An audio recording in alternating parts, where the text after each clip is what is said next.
إنه لقرآن كريم في كتاب مكنون لا يمسه إلا المطهرون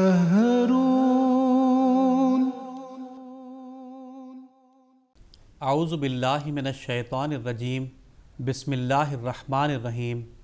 ناظرین کرام السلام علیکم ورحمۃ اللہ وبرکاتہ۔ ناظرین، بانی جماعت احمدیہ سیدنا حضرت اقدس مسیح موعود علیہ الصلاۃ والسلام کے فرزند جلیل سیدنا حضرت مرزا بشیر الدین محمود احمد صاحب المصلح الموعود خلیفۃ المسیح الثانی رضی اللہ تعالی عنہ کی پرمعارف تفسیر کبیر کے دروس کی سیریز کے تسلسل میں ہم آپ کی خدمت میں حاضر ہیں۔ ناظرین، آج کے پروگرام میں محترم مولانا زین الدین صاحب خاکسار کے ساتھ شریک گفتگو ہوں گے۔ ناظرین، گزشتہ پروگرام میں سورہ بقرہ کے مضامین کے خلاصہ کو رکوع وائز پیش کیا جا رہا تھا۔ آج ہم اس کے اگلے حصے کو آپ کے سامنے پیش کریں گے۔ میں محترم مولانا زین الدین صاحب سے درخواست کرتا ہوں کہ آج کے درس کا آغاز فرمائیں۔ شکریہ نسیم اللہ صاحب۔ حضور رضی اللہ تعالی عنہ سورہ بقرہ کا رکوع نمبر 21 کے مضامین کا خلاصہ بیان کرتے ہوئے فرماتے ہیں، اس رکوع سے ابراہیمی پیشگوئی کے دوسرے پہلو کو لیا ہے، یعنی شریعت اور اس کی حکمتوں کے بیان کو، اور سب سے پہلے حلال اور طیب کھانے کی تعلیم دی ہے، کیونکہ انسانی اعمال اس کے ذہنی حالت کے تابع ہیں، اور ذہنی حالت غذا سے متاثر ہوتی ہے۔ حلال وہ ہے جس کی شریعت اجازت دے، اور طیب وہ جس کی اصول صحت اور رواج ملک کی اور ذوق صحیح اجازت دے۔ ممنوع غذاؤں کے بارے میں 4 اصول بتائیں کہ وہ غذائیں استعمال نہ کرو جو مردار ہوں، یعنی ان میں سڑان شروع ہو گئی ہو، یا جو خون کی مانند ہو یعنی زہروں پر مشتمل ہو، یا جو سور کے گوشت کی طرح ہوں کہ وہ بد اخلاق جانور ہیں اور اس کے استعمال سے انسان اس کے اخلاق کو قبول کر لیتا ہے، یا جو بے غیرتی پیدا کرنے والی ہوں جیسے مشرکانہ رسوم کے کھانے وغیرہ وغیرہ۔ خلاصہ رکوع نمبر 22۔ حضور فرماتے ہیں، اس رکوع میں اسلامی تعلیم کا خلاصہ بیان کیا ہے، یعنی اللہ، یوم آخر، کتب سماویہ اور انبیاء پر ایمان لانا ضروری ہے تاکہ کسی سچائی کا انکار نہ ہو، اور بندوں سے حسن سلوک بھی ضروری ہے، اور اللہ تعالیٰ کی عبادت اور قومی چندے بھی ضروری ہے، اخلاق حسنہ، صبر اور ایفاء عہد بھی ضروری ہے، اور انصاف کا قیام اور اپنے رشتہ داروں کی جائز مدد اور قوانین تمدن کا قیام بھی ضروری ہے، جس کے اہم قانونوں میں سے ایک قانون وراثت بھی ہے۔ خلاصہ رکوع نمبر 23۔ فرمایا، اخلاقی قانون کو پورا کرنے کے لیے ظاہری ریاضت بھی ضروری ہے، چنانچہ اس کے لیے اسلام نے روزے مقرر کیے ہیں، اس سے اخلاق درست ہوتے ہیں اور دعاؤں کی توفیق ملتی ہے اور ان میں اثر پیدا ہوتا ہے۔ خلاصہ رکوع نمبر 24 اور 25۔ اس رکوع میں حج کے قواعد بیان کیے گئے ہیں جو اجتماع امت کا ذریعہ ہے، اور بتایا ہے کہ ایسے پرامن مقام کے رستے میں جو لوگ فساد پیدا کرتے ہیں ان سے جنگ کرنی فساد نہیں بلکہ امن کا قیام ہے، پس مسلمانوں کو ایسے لوگوں سے جنگ کرنے سے نہیں کرنا چاہیے، اور بتایا ہے کہ ایک مرکز کے بغیر سب عالم ایک رسی میں نہیں بندھ سکتا، پس حج کے حکم کو معمولی حکم نہ سمجھے۔ جی، اس سے آگے سیدنا حضرت خلیفۃ المسیح ثانی رضی اللہ تعالیٰ عنہ فرما رہے ہیں، خلاصہ رکوع نمبر 26 آپ بیان کر رہے ہیں، اس میں احکام کی حکمتوں کو بیان کیا گیا ہے اور بتایا ہے کہ شریعت کو فضول نہیں سمجھنا چاہیے، ظاہر باطن کی درستی کا موجب ہوتا ہے، اور شریعت کی مخالفت کی اصل وجہ دنیا کی محبت ہوتی ہے کہ انسان اپنے اوقات اور اموال خدا کی راہ میں خرچ کرنا پسند نہیں کرتا اور بہانے بنا کر اس بوجھ سے بچنا چاہتا ہے۔ ایسے ہی بہانوں سے دنیا میں اختلافات بڑھتے ہیں اور انبیاء کی لائی ہوئی تعلیم کو لوگ کچھ کا کچھ بنا دیتے ہیں، حالانکہ روحانیت بغیر قربانی کے حاصل نہیں ہو سکتی۔ پھر صدقہ و خیرات کا ذکر کیا ہے کہ اس کا مصرف کیا ہے، اور بتایا ہے کہ سب سے بڑا مصرف صدقہ کا جہاد فی سبیل اللہ ہے، جبکہ لوگ دین میں دخل اندازی کریں اور حریت ضمیر کو روکیں۔ خلاصہ رکو نمبر 27، ایسے وقت میں جنگ ضروری ہوتی ہے اور مالی جانی قربانی لازمی، حتیٰ کہ اگر دشمنان صداقت حج کے مہینوں میں بھی کہ عام حالتوں میں ان میں لڑائی منع ہے جنگ کریں تو تم کو بھی ان میں جنگ کرنا جائز ہو جائے گا۔ جنگ کے ایام میں لوگ جوئے اور شراب کی طرف رغبت کرتے ہیں تاکہ دل کو بہلائیں اور جنگ کے لیے روپیہ جمع کریں۔ فرمایا کہ مسلمانوں کی جنگ تو ایک دینی جنگ ہے، ان کے دل کے بہلنے کا سامان تو اللہ تعالیٰ کی رضا میں موجود ہے، انہیں ان برے کاموں سے پرہیز چاہیے۔ پھر بتایا کہ اموال کی قربانی کی حد کوئی نہیں، جو زیادہ سے زیادہ قربانی جس سے دوسروں کے حقوق کو نقصان نہ پہنچتا ہو انسان کر سکے کرے۔ پھر فرمایا جنگوں کی وجہ سے کثرت سے یتامہ رہ جائیں گے، ان کے بارے میں حکم یاد رکھو کہ بہتر سے بہتر سلوک ان سے کرنا، اور یاد رکھنا کہ مشرک عورتوں مردوں سے شادی نہ کرنا کہ اس سے نظام میں خلل آتا ہے۔ خلاصہ رکو نمبر 28 تا 31، حضور فرماتے ہیں پھر عورتوں کے عام احکام بیان فرمائے کہ حیض میں ان کے قریب نہ جاؤ اور ان سے حسن سلوک کرو، اور اگر کسی مجبوری سے ان سے قطع تعلق کرنا پڑے تو 4 ماہ سے زیادہ ایسا نہ کرو، ہاں بالکل تعلق قائم نہ رکھ سکتے ہو تو طلاق دے دو۔ پھر طلاق کے احکام بیان کیے اور رضاعت اور بیواؤں کے بھی۔ اس جگہ کتاب اور حکمت کا مضمون ختم ہوا۔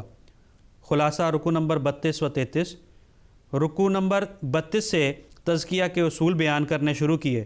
بتایا کہ قومی ترقی بغیر قربانی کے نہیں ہوتی، پس یاد رکھو کہ وہی قوم زندہ ہو سکتی ہے جو اپنے لیے موت کو قبول کر لے، اور اس دنیا میں اللہ تعالیٰ احیائے موتا اسی طرح کرتا ہے کہ ایسے احکام دیتا ہے جو قوم کو بمنزلہ موت نظر آتے ہیں، مگر جب وہ ان پر عمل کر لیتی ہے تو اسے زندگی مل جاتی ہے۔ یہ آگے حضور خلاصہ رکوع نمبر 34 کے ضمن میں فرماتے ہیں کہ زندگی کا اعتبار نہیں، اس لیے جلد سے جلد نیکی کی طرف توجہ کرنی چاہیے اور اللہ تعالیٰ سے تعلق پیدا کرنا چاہیے۔ پھر اللہ تعالیٰ کی ذات و صفات کے بارے میں ایک مختصر مگر جامع بیان دیا جو آیت الکرسی کہلاتا ہے، جسے رسول کریم صلی اللہ علیہ وسلم نے قرآن کریم کی بہترین آیت قرار دیا ہے۔ پھر فرمایا ایسی اعلیٰ صفات والے خدا سے تعلق کسی جبر کا محتاج نہیں، بلکہ اس کا حسن خود دلوں کو موہ لیتا ہے، اور یہی تعلق مفید ہو سکتا ہے۔ بس دین کے بارے میں جبر سے کام نہ لو، کیونکہ مذہب کی غرض تزکیہ ہے اور جبر سے دلوں کا تزکیہ نہیں ہو سکتا۔ اللہ تعالیٰ جن کو اپنے قرب میں جگہ دیتا ہے ان کے دلوں کی تاریکی کو دلائل و براہین سے دور کرتا ہے، صرف ظاہری اقرار کو وہ پسند نہیں کرتا۔ خلاصہ رکوع نمبر 35 فرمایا اللہ تعالیٰ کی طرف سے پاکیزگی اللہ تعالیٰ کی طرف سے پاکیزگی عطا کرنے کے 2 طریقے ہیں۔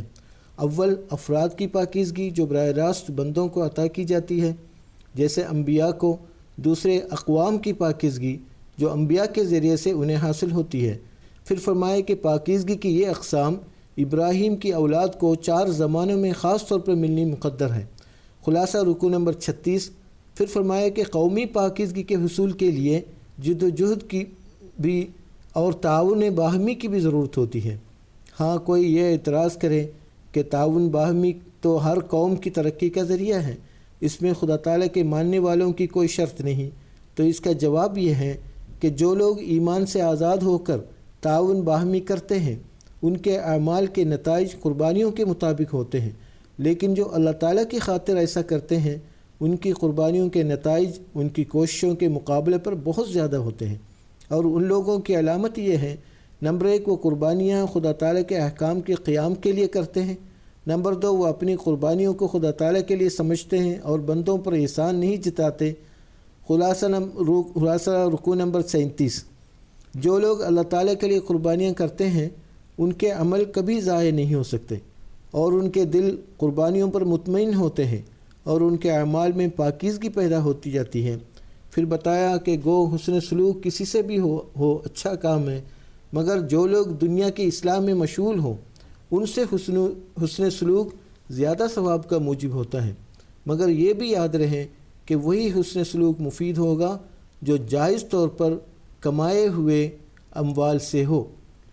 آگے اس کے آگے سیدنا حضرت مسلم موعود رضی اللہ تعالیٰ عنہ آگے کا خلاصہ بیان فرما رہے ہیں. خلاصہ رکن نمبر 38 آپ فرماتے ہیں، فرمایا کہ سود کا کاروبار حسن سلوک اور تعاون باہمی کی روح کے خلاف ہے، اس سے مومن کو بچنا چاہیے. چنانچہ سود کا کاروبار کرنے والی قومیں لڑائی پر دلیر ہوتی ہیں اور امن عامہ کی پرواہ نہیں کرتیں.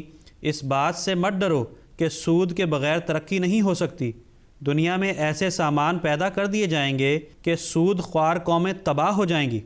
خلاصہ رکو نمبر 39. حسن سلوک اور تعاون باہمی کا ایک طریق جو اپنے اموال کلی طور پر اپنے حاجت مند بھائی کو نہیں دے سکتا لیکن قرض سے اس کی مدد کر سکتا ہے، اسے اس سے دریغ نہیں کرنا چاہیے، مگر قرض کا چونکہ کچھ مدت بعد مطالبہ ہوتا ہے اس لیے قرض کو لکھ لینا چاہیے اور گواہ مقرر کر لینے چاہیے تا فساد نہ ہو، اور اگر لکھنے والا نہ ہو تو شہادت کے طور پر کوئی چیز رہن رکھ دینی چاہیے. خلاصہ رکو نمبر 40. مگر سب سے بڑا گر پاکیزگی اور طہارت کا: نمبر 1 اللہ تعالیٰ کی صفات کو سامنے رکھنا، نمبر 2 کلام الہی پر ایمان اور تدبر، نمبر 3 انبیاء اور صلحاء اور اشخاص متعلقہ کی دعا ہے. حضور آگے فرماتے ہیں، یہ خلاصہ ہے سورہ بقرہ کا، اور اس میں بلا واسطہ تو یہود و نصارہ اور قریش پر اس رنگ میں حجت تمام کی گئی ہے کہ ابراہیم کی ایک دعا کا جو مقبول بارگاہ الہی ہو چکی پورا ہونا باقی تھا. محمد رسول اللہ صلی اللہ علیہ وسلم کا وجود اس دعا کو پورا کرتا ہے. بس اگر ان کے وجود کا انکار کیا جائے تو ابراہیم بھی جھوٹے بنتے ہیں، اور ان کے جھوٹا ہونے سے موسویت اور مسیحیت بھی ساتھ ہی جھوٹی ہو جاتی ہے، اور بالواسطہ تمام دنیا پر اسلام کی صداقت ثابت ہو گئی ہے، کیونکہ انسان کی پیدائش بغیر مقصد کے نہیں ہو سکتی، اور اس مقصد کو اگر کوئی کلام پورا کرتا ہے تو وہ محمد رسول اللہ صلی اللہ علیہ وسلم کا لایا ہوا کلام ہے، کیونکہ اسی سے معرفت الہی، صحیح قانون اور فلسفہ شریعت اور پاکیزگی قلب جیسے ضروری امور حاصل ہوتے ہیں. حضور آگے فرماتے ہیں کہ اگر کوئی ان نوٹوں کی مدد سے سورہ بقرہ کو پڑھے گا تو میں سمجھتا ہوں اسے اس صورت میں ایک نیا لطف آئے گا اور اس کے مطالب کا ایک وسیع دروازہ اس کے لیے کھل جائے گا انشاءاللہ تعالی. اس کے بعد حضور سورہ بقرہ کا تعلق سورہ فاتحہ سے بیان کرتے ہوئے فرماتے ہیں، سورہ فاتحہ کا تعلق تو کلام الہی کا خلاصہ ہونے کی وجہ سے سب ہی صورتوں سے ہے، لیکن سورہ بقرہ کو چونکہ اس کے مان بعد رکھا گیا ہے، اس صورت کا تعلق سورہ فاتحہ سے یقیناً سب سے زیادہ ہے. چنانچہ اول تعلق تو اس کا اس سے یہ ہے کہ جس طرح سورہ فاتحہ خلاصہ ہے سارے قرآن کریم کا، اسی طرح یہ صورت بھی خلاصہ ہے سب قرآن کا، کیونکہ اس میں دلائل و براہین بھی بیان کیے گئے ہیں، شریعت بھی اور فلسفہ شریعت بھی، اور پاکیزگی اور طہارت کے گر بھی بیان کیے گئے ہیں، اور ابراہیمی دعا میں آخری موعود کی بعثت کا یہی مقصد بیان کیا گیا ہے. دوسرا تعلق سورہ فاتحہ کا سورہ بقرہ سے یہ ہے کہ اس میں اہدنا الصراط المستقیم کی دعا سکھائی گئی تھی، اور سورہ بقرہ کی ابتداء میں آیت ذالک الکتاب لا ریب فیہ ھدی للمتقین سے ہوئی ہے، یعنی یہ سورت صراط مستقیم کی طرف لے جانے کے مقصد کو پورا کرتی ہے اور فاتحہ کی دعا کی قبولیت کا ظاہری نشان ہے. اب باقاعدہ سورہ بقرہ کا آغاز ہوتا ہے، بسم اللہ الرحمن الرحیم، میں اللہ تعالیٰ کا نام لے کر جو بہت کرم کرنے والا بار بار رحم کرنے والا ہے پڑھتا ہوں.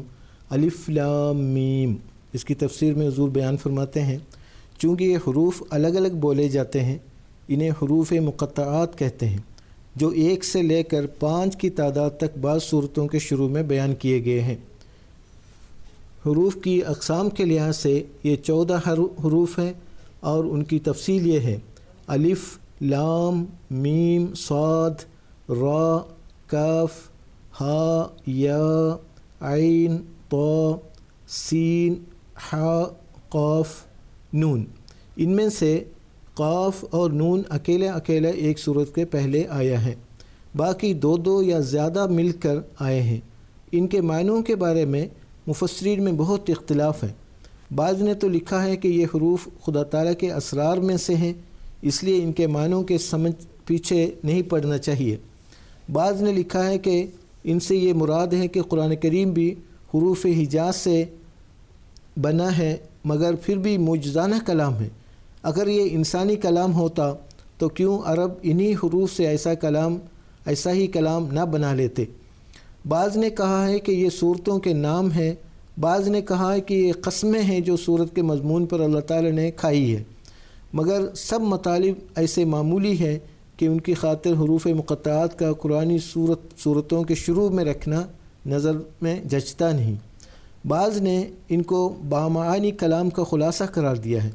مثلا الف لام میم کے معنی یہ کیے ہیں کہ اللہ جبریل محمد، یعنی اللہ تعالیٰ نے جبریل کے ذریعے محمد صلی اللہ علیہ وسلم پر یہ کلام نازل کیا ہے۔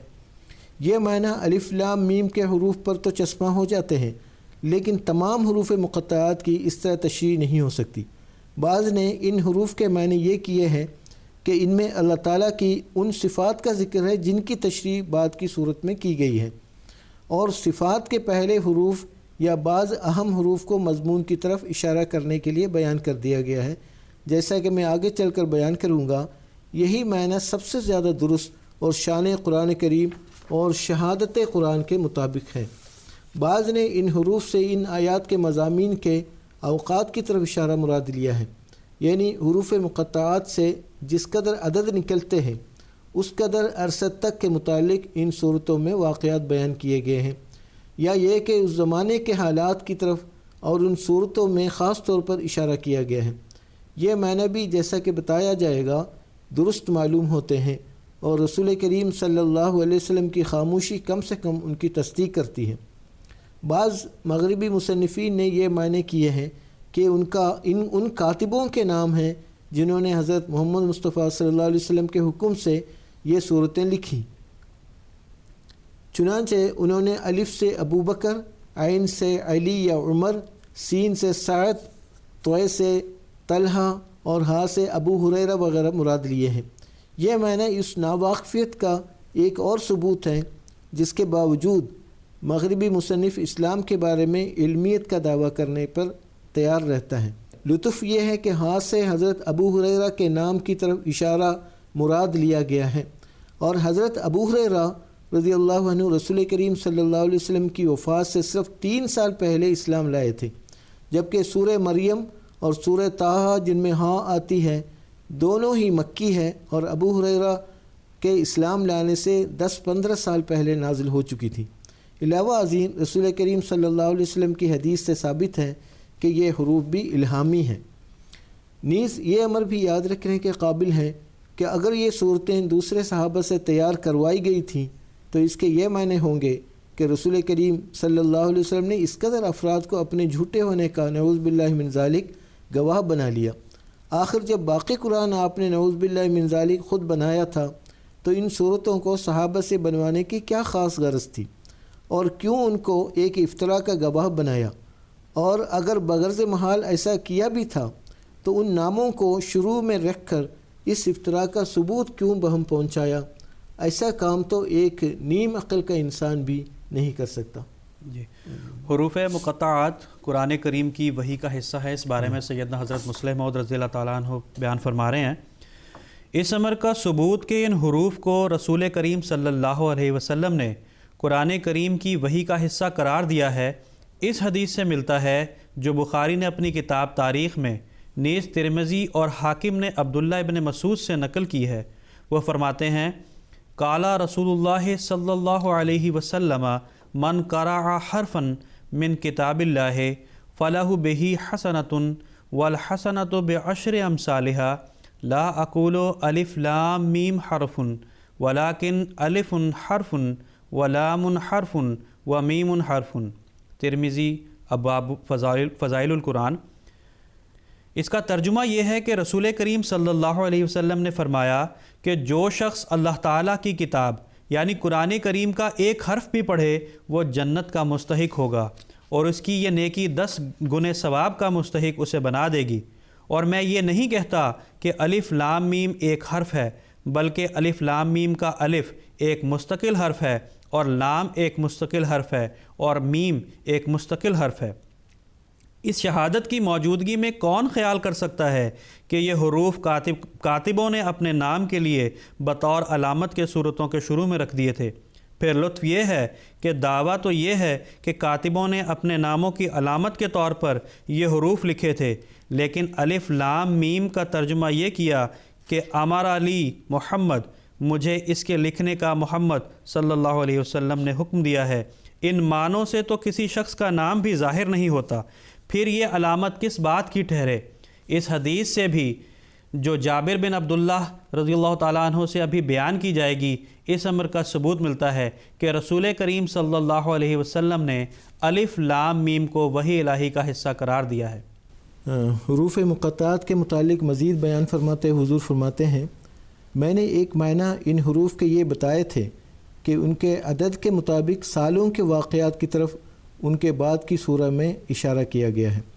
یہ معنی ایک یہودی عالم نے کیے تھے اور رسول کریم صلی اللہ علیہ وسلم کے سامنے اس نے ان کو دہرایا۔ آپ نے اس کی تردید نہیں کی بلکہ ایک رنگ میں تصدیق کی، اس لیے معنی بھی قابل غور ضرور ہے اور تدبر کرنے والوں کے لیے اس تفسیر سے کئی نئے مطالب کی راہ کھل جاتی ہے۔ وہ حدیث جس میں اس تشریح کا ذکر آتا ہے یوں ہے، ابن اسحاق نے اور بخاری نے نیز ابن جریر نے ابن عباس سے اور انہوں نے جابر بن عبداللہ سے یوں روایت کی ہے، ابو یاسر بن اخطب رسول کریم صلی اللہ علیہ وسلم کے زمانے میں مشہور یہودی علماء سے تھا۔ کچھ یہود سمیت رسول کریم صلی اللہ علیہ وسلم کے پاس سے گزرا جبکہ آپ سورہ بقرہ کی ابتدائی آیات پڑھ رہے تھے، یعنی الف لام میم ذالک الکتاب لا ریب فیہ۔ وہ یہ سن کر اپنے بھائی حیی بن اخطب کے پاس، جبکہ وہ یہود کی ایک جماعت کے پاس بیٹھا ہوا تھا، آیا اور کہا کہ تم کو کچھ معلوم ہے؟ میں نے محمد صلی اللہ علیہ وسلم کو کیا پڑھتے سنا ہے؟ خدا کی قسم میں نے سنا ہے کہ وہ اپنے اوپر نازل ہونے والے کلام میں سے یہ کلام پڑھ رہے تھے، الف لام میم ذالک الکتاب۔ اس پر حیی نے کہا، فی الواقع تم نے یہ کلام سنا ہے؟ اس نے کہا کہ ہاں۔ اس پر حیی نے اپنے ساتھیوں کو لے کر رسول کریم صلی اللہ علیہ وسلم کے پاس آیا اور کہا کہ اے محمد صلی اللہ علیہ وسلم، کیا آپ کے متعلق یہ بات نہیں کہی جاتی کہ آپ اپنے اوپر نازل ہونے والے کلام میں سے ایک یہ وحی بھی سناتے ہیں کہ الف لام میم ذالک الکتاب؟ آپ نے فرمایا یہ درست ہے۔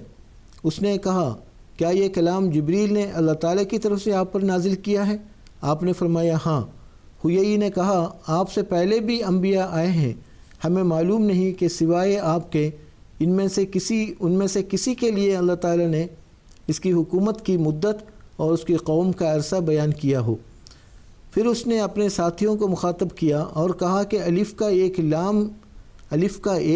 لام کے 30 اور میم کے 40، یعنی کل 71 سال ہوئے۔ کیا تم ایسے نبی کے دین کو قبول کرو گے جس کی حکومت کا عرصہ اور جس کی امت کا زمانہ کل 71 سال ہے؟ پھر رسول کریم صلی اللہ علیہ وسلم کی طرف مخاطب ہوا اور پوچھا کہ اے محمد صلی اللہ علیہ وسلم، کیا ان کے علاوہ اور حرف بھی آپ پر نازل ہوئے ہیں؟ آپ نے فرمایا ہاں۔ اس نے پوچھا کیسا؟ آپ نے فرمایا الف لام میم صاد۔ اس نے کہا یہ زیادہ گراں ہے اور لمبا عرصہ ہے۔ الف کا 1، لام کے 30، میم کے 40 اور صاد کے 90، کل 161 سال ہوئے۔ پھر پوچھا کیا ان کے سوا اور حروف بھی آپ پر نازل ہوئے ہیں؟ آپ نے فرمایا ہاں۔ اس نے کہا وہ کیا؟ آپ نے فرمایا الف لام را۔ اس نے کہا یہ اس سے بھی زیادہ گراں اور لمبا عرصہ ہے۔ الف کا 1، لام کے 30، را کے 200، کل 231 ہوئے۔ پھر کہنے لگا کیا ان کے سوا اور حروف بھی ہے؟ آپ نے فرمایا ہاں، اور وہ الف لام میم را کے حروف ہیں۔ اس پر وہ بولا کہ یہ تو پہلے سے بھی گراں اور لمبا عرصہ ہے۔ الف کا 1، لام کے 30، میم کے 40 اور را کے 200 ہوئے، کل 271 سال کا عرصہ ہوا۔ پھر کہنے لگا اے محمد صلی اللہ علیہ وسلم، آپ کا معاملہ ہم پر مشتبہ ہو گیا ہے، پتہ نہیں لگتا کہ آپ کو لمبی عمر عطا ہوئی ہے یا چھوٹی۔ پھر اور اس کے ساتھی اٹھ کر چلے گئے۔ راستے پر ابو یاسر نے اپنے بھائی اور دوسرے یہودی علماء سے کہا کیا معلوم کہ یہ سب زمانے محمد صلی اللہ علیہ وسلم کے لیے اکٹھے کر دیے گئے ہوں جن کی میزان 730 سال ہوتی ہے۔ اس پر سب نے کہا کہ معاملہ کچھ مشتبہ ہی ہو گیا ہے۔ اس حدیث سے معلوم ہوتا ہے کہ یہود نے ان حروف سے سالوں کی تعداد مراد لی تھی۔ وہ رسول کریم صلی اللہ علیہ وسلم کے سامنے اپنے خیال کا اظہار بھی کیا تھا اور آپ نے ان کے خیال کی تردید نہیں فرمائی۔ جی، اس سے آگے سیدنا حضرت مسلم موعود رضی اللہ تعالیٰ عنہ جو یہود کی طرف سے حروف مقطعات کے متعلق خیال کیا جاتا ہے اس کی تردید بیان کرتے ہوئے آپ فرماتے ہیں، یہود کا یہ خیال کہ ان حروف سے امت محمدیہ کا زمانہ بتایا گیا ہے ایک بالبداہت غلط بات ہے، کیونکہ امت محمدیہ کا زمانہ تو تا قیامت ہے، لیکن رسول کریم صلی اللہ علیہ وسلم کا تردید نہ کرنا بھی کچھ معنی ضرور رکھتا ہے، اور اس کو مد نظر رکھتے ہوئے اور صورتوں کے مضامین کو دیکھتے ہوئے ہم کہہ سکتے ہیں کہ یہ حروف اپنی عددی قیمت کے لحاظ سے اس زمانہ کی طرف اشارہ کرتے ہیں جس کے واقعات خاص طور پر اس صورت میں بیان کیے گئے ہیں، جس کی ابتداء میں وہ حروف آئے ہیں، خواہ اس لحاظ سے کہ بعثت نبوی کے بعد اتنے عرصہ کے اختتام پر وہ واقعات ہوئے، یا اس لحاظ سے کہ اس عرصہ کے اختتام پر وہ واقعات شروع ہوئے۔ اگر اس خیال کو درست سمجھا جائے تو یہ بات تو واضح ہے کہ سورہ بقرہ کے واقعات بعثت کے بعد کے 71 سال کے واقعات کا مختصر خاکہ ہیں۔ حضرت معاویہ سن 60 ہجری میں فوت ہوئے ہیں، اس میں 13 سال قبل ہجرت کے شامل کیے جائیں تو یہ سن 73 ہجری ہوتا ہے۔ یزید کی بیعت حضرت معاویہ نے وفات سے 1-2 سال پہلے لی ہے، چونکہ اسی وقت سے اصل فتنہ شروع ہوا ہے، اس لیے ابتدائی اسلام اور ترقی اسلام کا زمانہ 71 سال ہوتا ہے، اور اسی زمانہ کا نقشہ سورہ بقرہ میں کھینچا گیا ہے۔ دوسری سورہ مریم ہے، اس سے پہلے کاف، ہا، یا، عین، صاد کے الفاظ ہیں جن کی مجموعی رقم 195 ہوتی ہے۔ سورہ مریم میں مسیحیت کی ترقی کا ذکر ہے، اور خصوصاً دوسری ترقی کا جو اسلامی ترقی کے بعد ہونی تھی۔ تاریخ سے معلوم ہوتا ہے کہ اس سال سے مسیحیت نے دوبارہ سر نکالا ہے۔ یہی سال ہے جس میں اسلامی تاریخ میں پہلی دفعہ کوشش کی گئی کہ جس وقت معتصم باللہ مسیحی رومی حکومت کے خلاف لڑ رہا تھا اسے معزول کر کے عباس بن مامون کو خلیفہ مقرر کر دیا جائے، اور اس طرح مسیحیوں کے مقابل پر اسلام کو ضعف پہنچایا جائے۔ اسی زمانہ کے قریب مسیحیوں نے دوبارہ اسپین پر حملہ کر کے اس کے کچھ حصے کو واپس لے لیے، اور اسی زمانہ کے قریب یہ بدبختی کا واقعہ دیکھنے میں آیا کہ خلافت اندلس نے خلافت عباسیہ کے خلاف روما کے عیسائی بادشاہ سے خفیہ معاہدہ کیا، اور عباسی حکومت کے شاہ فرانس سے اسپین کے اسلامی حکومت کے خلاف دوستانہ تعلقات قائم کیے، اور اس طرح اسلامی سیاست میں مسیحیوں کو داخل کر کے مسیحیت کی ترقی اور اسلام کے تنزل کی داغ بیل ڈال دی۔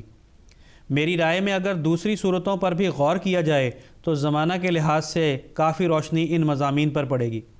اب میں حروف مقطعات کے بارے میں وہ تحقیق لکھتا ہوں جس کی بنیاد حضرت ابن عباس رضی اللہ عنہ اور حضرت علی رضی اللہ عنہ کے کیے ہوئے معنوں پر ہے، اور وہ تحقیق یہ ہے، حضور آگے فرما رہے ہیں، حروف مقطعات اپنے اندر بہت سے راز رکھتے ہیں، ان میں سے بعض راز بعض ایسے افراد کے ساتھ تعلق رکھتے ہیں جن کا قرآن کریم سے ایسا گہرا تعلق ہے کہ ان کا ذکر قرآن کریم میں ہونا چاہیے، لیکن اس کے علاوہ یہ الفاظ قرآن کریم کے بعض مضامین کے لیے کفل کا بھی کام دیتے ہیں۔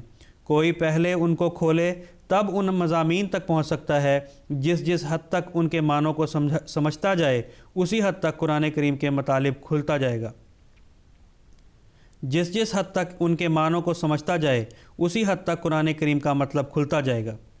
میری تحقیق یہ بتاتی ہے کہ جب حروف مقطعات بدلتے ہیں تو مضمون قرآن جدید ہو جاتا ہے، اور جب کسی صورت کے پہلے حروف مقطعات استعمال کیے جاتے ہیں تو جس قدر صورتیں اس کے بعد ایسی آتی ہیں جس کے پہلے مقطعات نہیں ہوتے، ان میں ایک ہی مضمون ہوتا ہے۔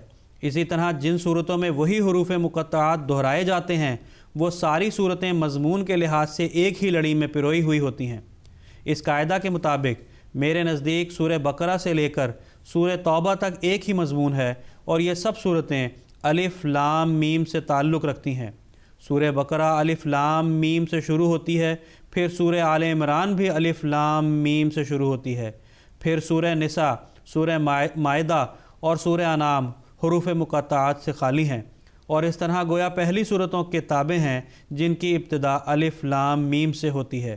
اس کے بعد سورہ اعراف الف لام میم صاد سے شروع ہوتی ہے، اس میں بھی وہی الف لام میم موجود ہے، ہاں حرف صاد کی زیادتی ہوئی ہے۔ اس کے بعد سورہ انفال اور برات حروف مقاطعات سے خالی ہیں، پس سورہ برات تک الف لام میم کا مضمون چلتا ہے۔ سورہ اعراف میں جو صاد بڑھایا گیا ہے اس کی وجہ یہ ہے کہ یہ حرف تصدیق کی طرف لے جاتا ہے۔ سورہ اعراف، انفال اور توبہ میں رسول کریم صلی اللہ علیہ وسلم کی کامیابی اور اسلام کی ترقی کا ذکر کیا گیا ہے۔ سورہ اعراف میں اصولی طور پر اور انفال میں اور توبہ میں تفصیلی طور پر تصدیق کی بحث ہے، اس لیے وہاں صاد کو بڑھا دیا گیا ہے۔ سورہ یونس سے الف لام میم کی بجائے الف لام را شروع ہو گیا ہے۔ الف لام تو وہی رہا اور میم کو بدل کر را کر دیا، پس یہاں مضمون بدل گیا، اور فرق یہ ہوا کہ بقرہ سے لے کر توبہ تک تو علمی نقطہ نگاہ سے بحث کی گئی تھی، اور سورہ یونس سے لے کر سورہ کہف تک واقعات کی بحث کی گئی ہے، اور واقعات کے نتائج پر بحث کو منحصر رکھا گیا ہے۔ اس لیے فرمایا کہ الف لام را یعنی انا اللہ ارا، میں اللہ ہوں جو سب کچھ دیکھتا ہوں اور تمام دنیا کی تاریخوں پر نظر رکھے ہوئے اس کلام کو تمہارے سامنے رکھتا ہوں۔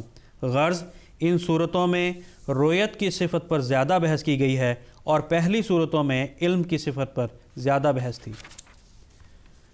ناظرین، اس کے ساتھ ہی ہمارے آج کے اس پروگرام کا وقت ہوا چاہتا ہے۔ انشاءاللہ العزیز آئندہ اس سے آگے کی تفسیر لے کر آپ کی خدمت میں حاضر ہوں گے۔ تب تک کے لیے ہمیں اجازت دیجیے۔